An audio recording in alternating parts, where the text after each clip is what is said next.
satu-satunya tumbuhan berbunga yang hidup terendam di laut. Lamun memiliki rizoma, daun dan akar sejati layaknya tumbuhan sejati. Dan beberapa ahli juga mendefinisikan lamun sebagai tumbuhan air berbunga, hidup di dalam air laut, berpembuluh, berdaun, berimpang, berakar, serta berbiak dengan biji dan tunas. Pola hidup lamun yang berupa hamparan maka dikenal juga istilah padang lamun, yaitu hamparan vegetasi lamun yang menutupi suatu area pesisir atau laut dangkal, terbentuk dari satu jenis atau lebih dengan kerapatan padat atau jarang.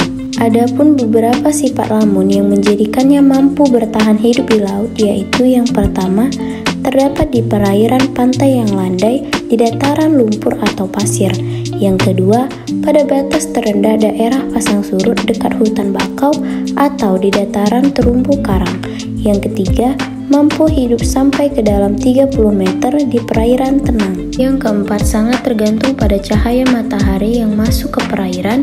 Yang kelima, mampu melakukan proses metabolisme termasuk daur generatif secara optimal jika keseluruhan tubuhnya terbenam air. Yang keenam, mampu hidup di media air asin. Dan yang ketujuh, mempunyai sistem perakaran yang berkembang baik.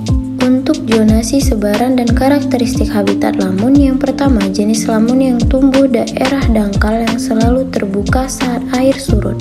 Yang kedua, jenis yang hidup pada daerah sedang atau daerah pasang surut. Dan yang ketiga, jenis yang tumbuh di tempat dalam dan selalu terendam air.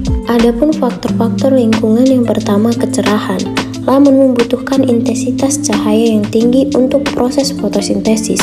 Jika suatu perairan mendapat pengaruh akibat aktivitas pembangunan sehingga meningkatkan sedimentasi pada badan air yang mempengaruhi turbiditas sehingga berdampak pada proses fotosintesis. Yang kedua, temperatur. Secara umum, ekosistem padang lamun ditemukan secara luas di daerah bersuhu dingin dan di tropis.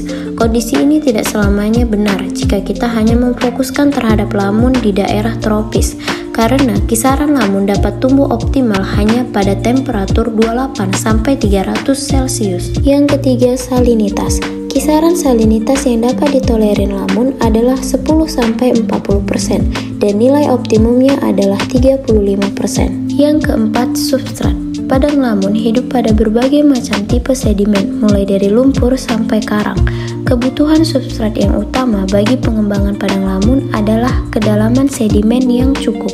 Dan yang kelima adalah kecepatan arus. Adapun peranan ekosistem padang lamun yaitu sebagai produsen primer, sebagai pendaur zat hara, sebagai habitat biota, dan padang lamun juga sebagai daerah pemijahan, asuhan, dan mencari makan, serta perlindungan. Lamun sebagai makanan ikan dan biota dilindungi, dan penangkapan sedimen.